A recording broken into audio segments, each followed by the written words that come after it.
আমরা জানেন যে পদ্মা নদীতে সম্প্রতি অনেক মাছ ধরা পড়েছে, তো আমাদের এক ভাই দেখতে পাচ্ছি আবার টেন্ট নিয়ে এসেছেন। ফরিদপুর বদরপুর।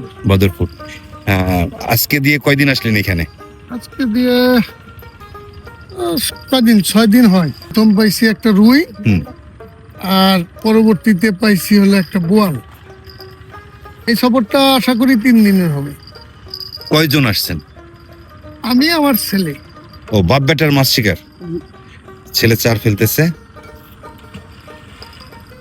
ওই হচ্ছে খাটেল পাতা হয়েছে, 3 দিন থাকবে ভাই। কয়টা মোট হুইল? হুইল আছে মোট 7টা। ও, ওষুধ নিয়ে আসছেন না? যে আবার হ্যাঁ, ওষুধের জন্য যাবো কার বাড়িতে? সবকিছুই নিয়ে আসতে হবে। বুঝতে পারছি। কেমন লাগে বাবার সাথে মাছ ধরতে?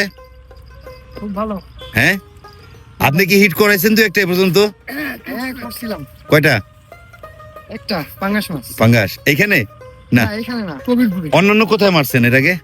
এর আগে কবিরপুরের এই এমপি ডাঙ্গিতে, বালিয়াডাঙ্গি। এই, কত মাসখানিক হবে, 1 মাস হবে। তাই? 1 মাসের মধ্যে আপনার 14 কেজি 800 গ্রাম রুই শিকার করলাম।